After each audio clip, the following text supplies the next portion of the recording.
आइए जानते हैं आखिर किसके इंतजार में आज भी कुंवारी बैठी हैं माता वैष्णो देवी।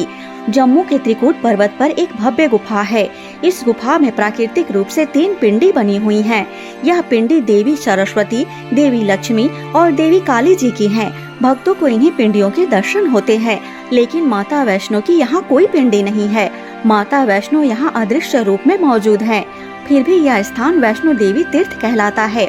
इसका कारण यह है कि माता यहाँ अदृश्य रूप में उस वचन के पूरा होने का इंतजार कर रही हैं, जो भगवान श्री राम ने लंका से लौटते समय देवी त्रिकुटा को दिया था।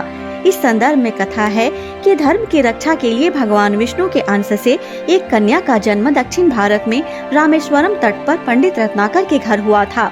9 वर्ष की उम्र में जब इन्हें पता चला कि भगवान विष्णु ने राम के रूप में अवतार लिया, तब देवी त्रिकुटा ने राम को पति रूप में पाने के लिए तपस्या शुरू कर दी। सीता हरण के बाद भगवान राम जब सीता को ढूंढते हुए रामेश्वरम तट पर पहुँचे, यहाँ राम और त्रिकुटा की पहली मुलाकात हुई। देवी त्रिकुटा ने राम को पति रूप में प्राप्त करने की इच्छा प्रकट की। भगवान राम ने देवी त्रिकुटा से कहा कि मैंने इस अवतार में एक पत्नी व्रत रहने का वचन लिया है। मेरा विवाह सीता से हो चुका है, इसलिए मैं आपसे विवाह नहीं कर सकता हूँ।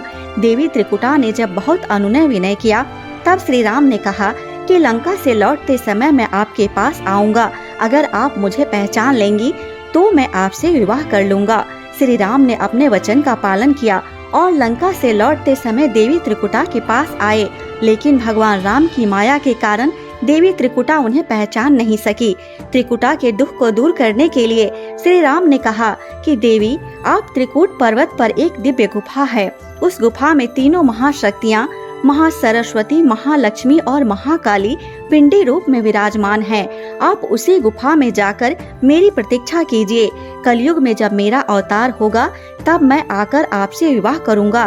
तब तक महावीर हनुमान आपकी सेवा में रहेंगे और धर्म की रक्षा में आपकी सहायता करेंगे। धर्म का पालन करने वाले भक्तों की आप मनोकामना पूरी कीजिए। भगवान राम के आदेश के अनुसार आज भी वैष्णो माता उनकी प्रतीक्षा कर रही हैं और अपने दरबार में आने वाले भक्त के दुख दूर कर उनकी झोलियां भर रही हैं। जय माता दी।